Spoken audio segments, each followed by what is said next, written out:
Bagaimana ibu tahu dia akhirnya selingkuh? Lewat telepon. Bapak telepon. Telepon tuh lama gitu. Kalau cowok tuh umum, selingkuh tuh biasa gitu loh. Wajar gitu. Wajar. Kalau cewek ya jangan, nggak boleh. Dan satu hal hebatnya dia, saya di Bali pun masih ketahuan. Masih ketahuan sama dia. Kamu cari yang lain, Gi. Kalau kamu mau cerai, ayo. Nggak mau, saya nggak mau cerai gitu. Masa gue kalah sama selingkuhan gitu loh. Gue istri sah. Kenapa gue mesti ngalah gitu?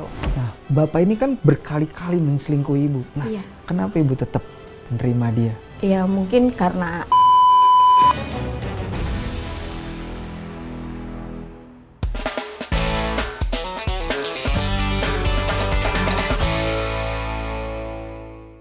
Selamat datang di Cahaya Bagi Negeri, program yang semakin bercahaya. Hari ini kita sudah kedatangan seorang wanita yang rela pindah agama demi cinta. Tetapi apa yang terjadi dan struggle apa yang dihadapi, kita akan membahas lebih dalam bersama dengan Pak Richard dan Ibu Novi. Halo, selamat siang. Selamat siang. Terima kasih, selamat datang. Terima kasih kedatangannya Pak Richard dan Ibu Novi. Pertanyaan saya, Bu. Ibu ini kan dulunya agama yang berbeda dengan sekarang. Nah, Ibu rela pindah agama hanya demi bisa menikah dengan Bapak. Setelah menikah berapa tahun, bagaimana Ibu tahu dia akhirnya selingkuh? mulai saya taunya pas anak ulang tahun. Umur Ini 1 setelah tahun. menikah berapa tahun? Setelah menikah. 1 tahun. Satu tahun? Enggak, 2 tahun berarti anak saya pas ulang tahun ke 1 tahun. Itu dia pergi nggak pulang kalau nggak salah tuh. Terus saya mulai tahu dia tuh selingkuh di situ. Ya pokoknya sering ngemergokin dia tuh selingkuh lewat telepon. Bapak telepon. Telepon tuh lama gitu. Terus Ibu dengerin? Iya, saya suka dengerin. Ketawa sendiri gitu ya, senyum-senyum gitu nggak Bu? Iya, Oh, sampai biasa. ya begitulah kalau nelpon tuh lama gitu sampai tidur. Saya di kamar suka dengerin gitu. Waktu itu kan pakai telepon rumah. Nah, dari situ. Dari situ saya udah mulai tuh tahu, sampai saya pernah mergokin ke rumah tuh perempuan itu juga. Ibu intilin? Ikutin. Enggak, jadi dari temennya dia ngasih dikasih tahu tahu. gitu. Ke rumah Tuh perempuan, Kos-kosan tapi atau- Ada perempuannya bapak itu nggak ada, pergi sama ini Oh. ke Bali selama seminggu. Keren Bapak.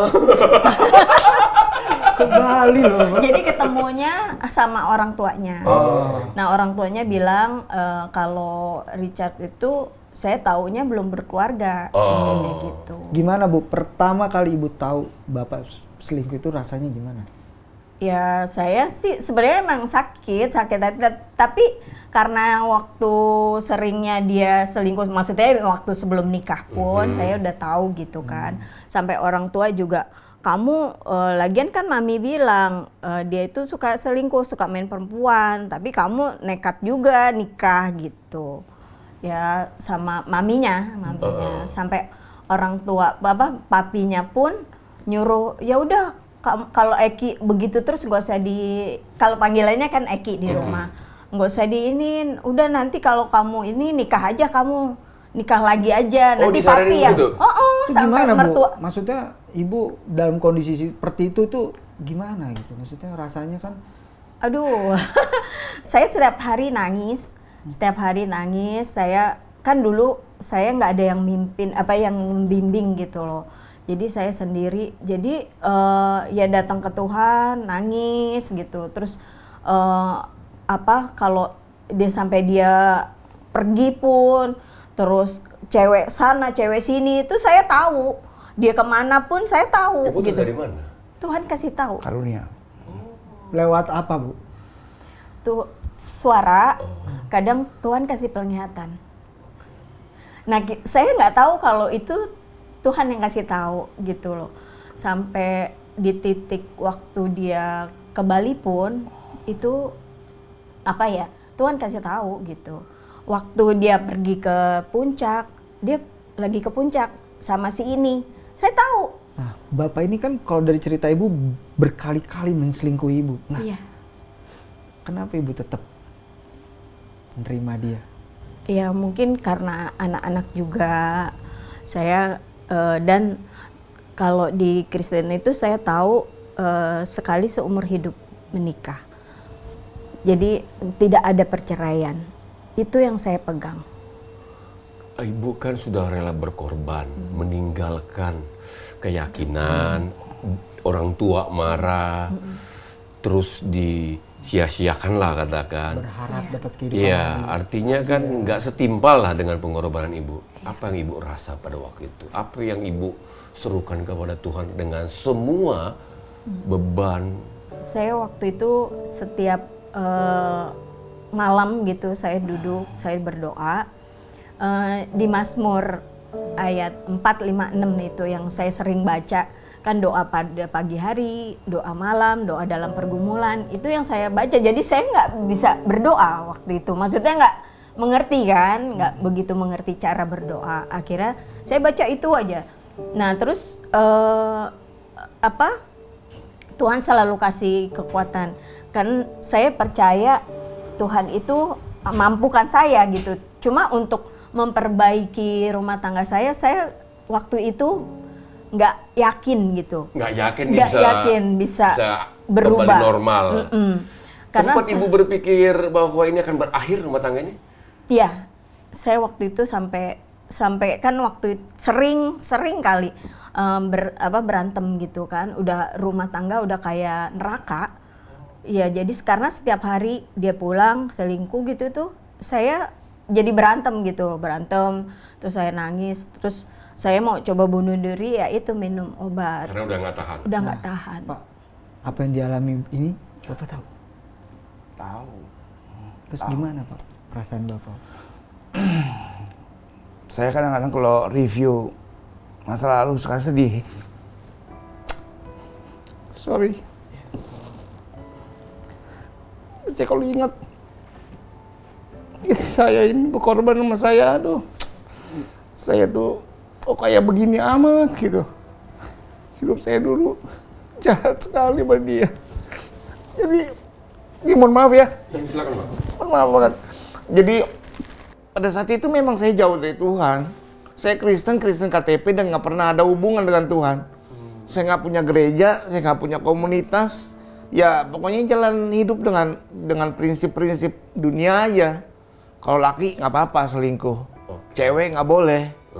Itulah prinsip dunia itu, orang kan seperti itu. Kalau cowok tuh umum, selingkuh tuh biasa gitu loh. Wajar gitu. Wajar. Kalau cewek ya jangan, nggak boleh.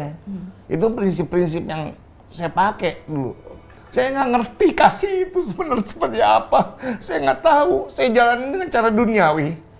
Jadi saya malah marahin dia. Inilah gue. Saya brengsek. Jadi kalau kamu nyelidikin saya, cari tahu saya, tambah sakit, tambah luka. Pak, Bapak pernah Pembelaan saya seperti itu. Bapak pernah ngomong ke istri, karena mungkin kepergok, kamu selingkuh ya Pak. Terus Bapak berusaha untuk membela diri, dan Bapak pernah bilang, udah kalau kamu nggak mau cerai aja. Pernah nggak sama ngomong itu? Ya saya Pak, sampai saya bilang, kamu cari yang lain Gi. Oh, Kalau kamu mau cerai, ayo, siap saya. karena? Ya memang saya hobi. Saya lemah dalam dosa seks. Apalagi Bapak punya uang. Fasilitas ada. Ganteng lagi ya kan? Iya. Ini doang mungkin keplek-keplek ya Pak ya? Ya nggak juga sih, karena kaya, karena harta ya mungkinnya jadi gampang. Dia nggak perempuan aja juga Iya. dulu obat-obatan juga. Ya, semua narkoba. Ibu ditantang sama Bapak. Apa Waktu responnya Bu? Saya selalu bilang nggak mau, saya nggak mau cerai gitu. Dan saya juga merasa gini loh, masa gue kalah sama selingkuhan gitu loh. Gue istri sah, kenapa gue mesti ngalah gitu? Itulah. Jadi Ibu berjuang? Berjuang. Saya bilang sama Tuhan, dia milik saya yang Tuhan kasih. Kenapa saya mesti lepas? Karena Tuhan udah kasih ke saya bilang gitu. Itu. Tapi di saat itu memang mungkin juga saya juga lemah gitu. Akhirnya saya pun juga jatuh dalam dosa. Apa itu? Perselingkuhan. Dengan? ada orang lain gitu. Karena mungkin kurang perhatian, Iya, kurang sayang, akhirnya iya, karena- mau mencoba membalas. Nggak membalas, jadi memang tiba-tiba ya namanya iblis ya, terus datang dia hadir kok lebih memperhatikan gitu, lebih kayak sayang gitu. Akhirnya saya ya sama-sama selingkuh. Nah, Pak sama Ibu, bagaimana pada akhirnya Bapak ini bisa bertobat dari perselingkuhannya? Dan waktu tobat pasti saling mengaku kan? Pernah selingkuh. Nah, bagaimana pada akhirnya Bapak juga menerima si Ibu? Karena kan tadi Bapak bilang kalau laki boleh selingkuh. Tapi ini, istriku juga selingkuh. Nah, dari Ibu dulu, bagaimana akhirnya berapa tahun Ibu berdoa buat Bapak sampai Bapak terima Yesus? Dan akhirnya dia tinggalkan semua perbuatan berapa tahun, Bu? Jadi waktu itu dia izin ke Bali mau kerja katanya gitu. Oh ya, mendingan saya iyain aja biar saya nggak ngelihat gitu di depan saya gitu. Lo mau selingkuh mau ngapain ya udah yang penting lo jauh gitu kan. Akhirnya dia pergi ke Bali. Di Bali pun nggak semakin baik, malah semakin hancur hidupnya gitu. Bapak melakukan hal-hal yang buruk di sana, Iya. dan Ibu juga di sini bagaimana? Juga melakukan hal-hal yang buruk. Iya, Jadi kayak udah bener-bener pecah rumah tangga ini ya, Bu? ya kayak seperti memang udah nggak ada rumah tangga gitu. Jadi dia di Bali dan dia juga nggak pernah nafkahin saya, anak-anak gitu. Jadi ya puji Tuhan saya kerja kan. Saya kerja ya, jadi saya yang nyari uang buat anak-anak gitu. Terus akhirnya ya di sana dia semakin rusak, semakin hancur. Nah di Bali pun bukannya bikin tambah berubah, tapi makin parah. Karena memang kondisi budaya di sana pun kan mendukung kenakalan saya bebas. Dapat lagi saya kerjaan dengan bos-bosnya yang dunia malamnya kuat, suka dunia malam. Dan saya memang mesti entertain karena saya kerja di pariwisata. Karena kita bergaul dengan agen-agen untuk pariwisata kayak travel dan kita mesti entertain mereka ya seperti itu ke dunia malam ataupun ke tempat-tempat ya cewek segala macam. Jadi gua makin hancur hidup saya selama di sana kerja nggak pernah ngasih nafkah. Ya Habis di sana. habis. Pulang pun kadang-kadang setahun sekali belum tentu, bisa 2 tahun pulang, itu pun cuma seminggu balik lagi gitu. Dan satu hal hebatnya dia, saya di Bali pun masih ketahuan sama dia. Hebatnya karunia dia bisa tahu, saya bingung gitu sampai kok bisa tahu ini orang dari mana. Ya padahal saya tuh udah umpetin semuanya, tapi Rapi, bisa tahu. Emang karunia penglihatan apa ini kuatnya istri saya. Dan akhirnya sampai di Bali saya stroke ringan. Stroke ringan sempat waktu itu. Terus si dokter bilang, "Pak, ini mesti balik nih Pak, mesti dirawat atau saya bilang nggak bisa, saya nggak ada duit, saya bilang gitulah. Akhirnya atasan saya juga ngomong, Pak lu balik dulu ke Jakarta, gue lihat kondisi lu makin parah nih. Stroke-nya seperti apa Pak? Jadi sempat ngomong pelok, tapi nggak mengsong. Sempat sembuh, tapi akhirnya hipertensinya tinggi. Hipertensi tinggi. Karena minum begadang. Itulah seperti Makan itu. enak ya, Pak. Wah segala macam Pak, hal yang nggak sehat Ya, semuanya. ya, betul. Sampai satu titik saya tuh udah napas udah susah. Napas susah, ngap-ngapan gitu, jalan semployongan, terus udah keringet dingin. Akhirnya pas saya dibilang suruh pulang, saya beli tiket buru-buru sih. Di situ titik awal saya bertobat. Apa yang Bapak pikirkan ketika kondisi seperti itu? Pemikiran saya cuma satu, ini gue kalau meninggal, mati, udah tahu kemana arahnya, kemana tiketnya gitu loh. Karena memang udah tahu kenakalan ini, hidup nggak pernah berguna, hidup sampah, hidup nggak pernah jadi berkah, apapun lah. Hidup dunia malam tuh udah semuanya gitu loh. Jadi pikiran saya kalau saya meninggal, selesai nih. Udah tahu kemana arahnya. Sampai saya di Bandara Ngurah Rai pun waktu jalan tuh udah wah, duduk lagi keringetan. Saya cuma bilang, Tuhan tolong saya mau peluk istri saya mau minta maaf. Saya mau pulang, saya minta maaf Tuhan sama dia. Tolong berikan aku kesempatan untuk dapat pulang ke Jakarta. Di pesawat pun gitu saya ngomong tuh sama Tuhan. Minta waktu. Saya mau peluk dia, mau minta maaf. Terus saya sampai pulang ke Jakarta, saya bilang sama istri saya, maafin papa. Papa selama ini nyakitin kamu. Mau terima papa ya? Istri saya bilang, ya padanya begini ya keadaan kita, gitu. Ya kita cuman tidur di satu kamar yang agak luas, bersama 2 anak di situ. Ya udah dari situ saya komitmen bahwa Tuhan, saya mau fokus kepada Engkau, saya mau hidup dalam Engkau. Tapi memang kita belum punya gereja, belum punya komunitas, belum tahu apa-apa. Jadi saya berpikir dari saya dulu mesti benar nih, gue mesti benar dulu sebagai cowok nih. Nah, waktu Bapak datang seperti itu, gimana Bu perasaannya? Awalnya saya merasa lo tomat gitu kan, tobat kumat. Jadi setiap dia ketahuan minta maaf gitu. Ya memang saya sebagai istri harus punya hati seluas samudra gitu untuk mau mengampuni dia gitu. Cuma saya mikir, wah udah seluas apa ya? Maksudnya sering kali gitu saya sudah maafin. Udahlah biarin aja ya, saya tetap maafin. Anak-anak juga mau terima gitu. Saya ngelihat waktu dia setelah minta maaf itu, dia sungguh-sungguh gitu, pagi bangun baca firman Tuhan, doa gitu. Ya di situ saya ngelihat keseriusannya dia gitu. Pada saat saya pulang dari Bali itu, saya bilang hidup saya di titik nol atau min lah. Saya di titik nadir.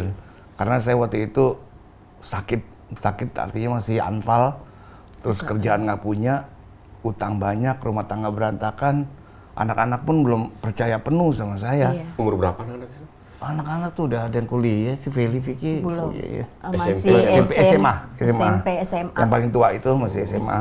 Iya, SMA. Udah dewasa ya? Iya, tapi mereka tahu lah, ini rumah tangga nggak baik-baik aja gitu loh. Walaupun kita tutupin ya ketahuan lah. Seperti Sampai itu. yang anak yang kecil juga dia bilang, saya punya papa tapi nggak merasa punya papa. Iya. Fatherless ya. Iya. Bapak sempat minta maaf sama anak? Saya minta maaf. Apa yang Bapak katakan? Ya saya bilang, Vicky, Feli, maafin papa ya. Selama ini udah nggak berfungsi. Papa nyusahin kamu, nggak pada perhatian, nggak jadi papa yang baik. Ya mereka cuman, iya Pak, artinya ya dikecap di mulut. Nggak tahu dari hatinya memang tulus apa enggak, saya kurang tahu. Yang penting Bapak udah usaha. Saya ucapan, gitu. Dan dari situ memang saya tekad banget. Pokoknya saya mau penuhi hal-hal rohani dalam hidup saya. Waktu itu anfal beberapa kali, Pak. Bahwa nih jantung koroner nih. Jantung dicap. Operasi. Sama dokter udah divonis jantung koroner. Nah, ketika ibu sudah minta maaf, ketika Bapak sudah minta maaf ke ibu, minta maaf ke anak, artinya Bapak udah siap apapun yang terjadi ya? Iya. Karena itu kan janji Bapak tadi Betul, ya? betul. Bagaimana Bapak menjalani ibu hari-harinya dengan anfal, ibu mungkin rawat? Iya. Ya bolak-balik ke dokter, terus ya anterin dia ke dokter gitu. Bolak-balik seperti itu. Terus mulai dia ikut ibadah ya, diajak teman SMA untuk ibadah. Akhirnya kita temu gereja situ, terus di situ gereja ada komunitas gitu loh. Kita mulai ikut komunitas kan di situ. Jadi banyak teman-teman ya bisa menguatkan apa segala. Awal pertama mujizat terjadi itu tiba-tiba di depan saya di gereja ini berbalik duduk pas sudah bubar kan biasa salaman. Yep.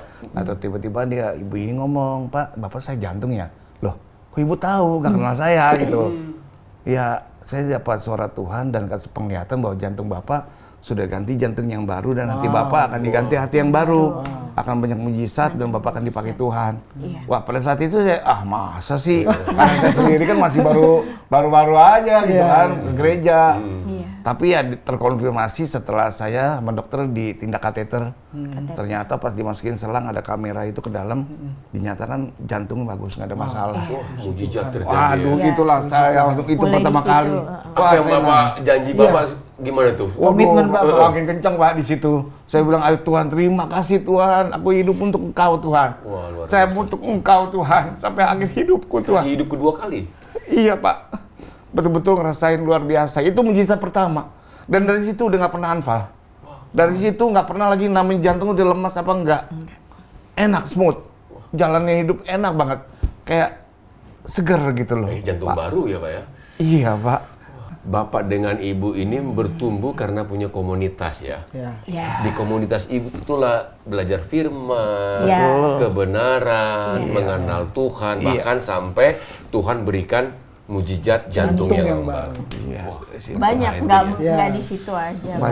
Banyak sekali. Keuangan pulih, rumah tangga harmonis, sampai Dia dapat kerjaan kerja. juga saya dapat dengan umur yang udah banyak ini tapi bisa kerja. Betul sekali. Banyak yang Tuhan kerjakan. Pemirsa, kita juga punya program parenting. Ya. Parenting yang mana parenting itu membuat menjadi orang tua yang lebih baik. Kenapa? Karena kita terus belajar dan komunitas yang menjadi lebih baik. Karena komunitas penting sekali untuk kita bertumbuh dan kita juga semakin dekat dengan Tuhan. Nah, program parenting itu seperti ini.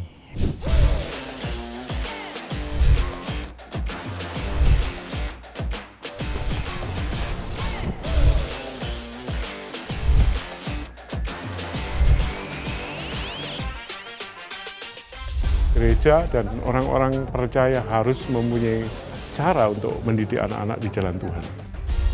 Selamat datang di The Parenting Project.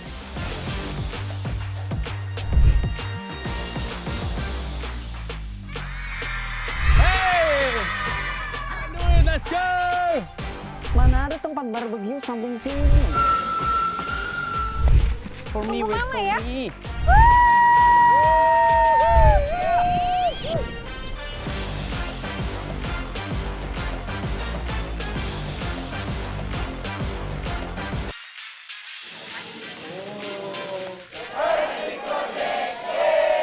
Mengintisarikan begitu hal yang sangat kompleks dalam mendidik anak menjadi sesuatu hal yang sangat mudah dicerna, poin-poin pentingnya, kemudian ilustrasinya juga sangat aplikatif. Yang dulunya suka main fisik, anaknya salah ngomong dipukul. Sekarang nggak ada, sekarang berubah.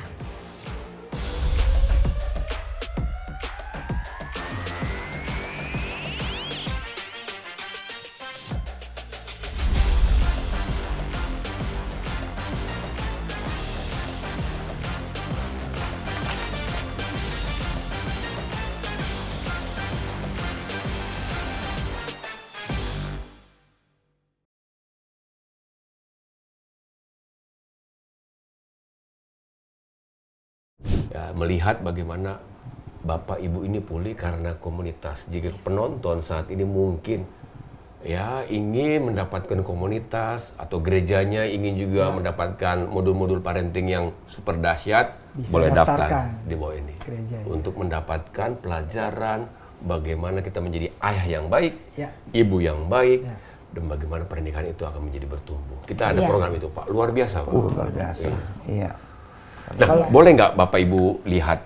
Ibu lihat Bapak coba. Coba ya. Coba Bapak.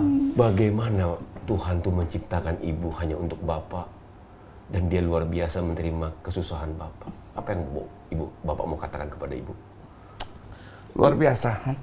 Saya bersyukur banget punya istri yang begitu sabar. Dipakai Tuhan bahkan yang boleh menjadi penolong, yang menolong saya dari lembah kekelaman, lewat dialah saya pulih. Dan kalau kadang-kadang saya ngelihat istri saya lagi kemana-mana saya perhatiin, saya suka nangis sendiri. Tuhan terima kasih, Kau kasih dia buat aku Tuhan. Yes. Dan saat ini saya ngerasa bahwa ini mutiara banget gitu hidup ini, mutiara banget. Karena kalau mungkin orang lain sudah ditinggalin Pak, pasti ditinggalin. Dia bisa bertahan karena ada kasih karunia Tuhan. Dari awal memang Mama ngerasa Papa itu dikasih Tuhan buat Mama. Jadi imam buat Mama, buat anak-anak juga. Dan pada saat Mama jatuh pun Papa juga bisa menerima Mama apa adanya. Itu. Saya melihat pemulihan keluarga ini luar biasa gitu. Ketika terbuka, berserah sama Tuhan, pemulihan bisa dilakukan. Kadang memang kita kan diajarkan keterbukaan adalah awal pemulihan. Iya.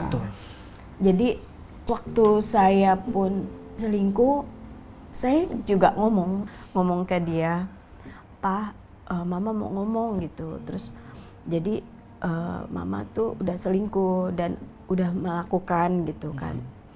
Ya Papa maafin. Itu saya dipeluk sama dia seperti saya dipeluk Tuhan Yesus.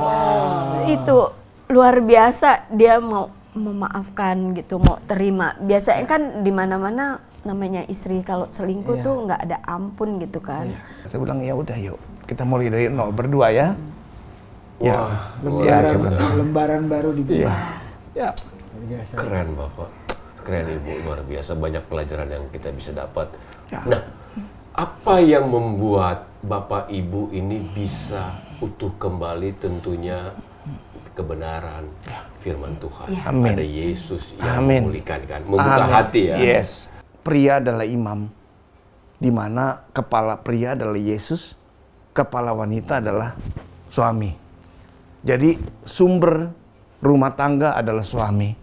Pada saat saya rusak, itu berarti memberikan sumber yang gak baik ke anak dan istri saya. Maka dari itu, sebagai sumber dari kepalanya Yesus, saya harus intim dekat dengan Tuhan, supaya air yang bening, air yang sejuk, air yang sejati itu mengalir ke anak cucu kita. Maka jangan jauh dari Tuhan, jauh dari komunitas, bertumbuh di dalam keluarga Allah, bertumbuh di dalam firman-Nya. Maka air yang bening dari Yesus itu mengalir ke suami-suami, ke istri dan ke anak-anak cucu kita nanti kelak. Jadi jangan sampai kita hanya sekedar tahu firman tapi nggak melakukan. Ibu-ibu, mungkin memang kalau kita lagi diuji keluarga kita, suami terutama ya, mungkin memang suami lagi jatuh gitu. Jangan kita malah marahin dia atau menghakimi dia gitu. Tapi kita tetap melakukan dengan kasih, melayani dengan kasih, karena memang Tuhan kan sangat mengasihi gitu. Dan terutama kita harus bisa mengampuni. Kita punya hati seluas samudra untuk mengampuni suami kita, dan tetap kita mendoakan karena istri itu adalah penolong. Jadi satu-satunya untuk kita mau bisa menolong suami ya kita dekat sama Tuhan, minta sama Tuhan. Tuhan pasti yang akan ubahkan, bukan kekuatan kita nggak bakal bisa, tapi kekuatan dari Tuhan. Jadi berdoa terus sama Tuhan, nanti akan tiba waktunya Tuhan pasti akan mengubahkan suami kita. Terima kasih Pak Richard, terima kasih Bu Novi, Pak Saya Charlie, Pak Charlie dan Raymond. Pak Raymond, terima kasih Tuhan berkati. terima kasih juga buat penonton yang sudah setia menyaksikan acara Cahaya Bagi Negeri ini.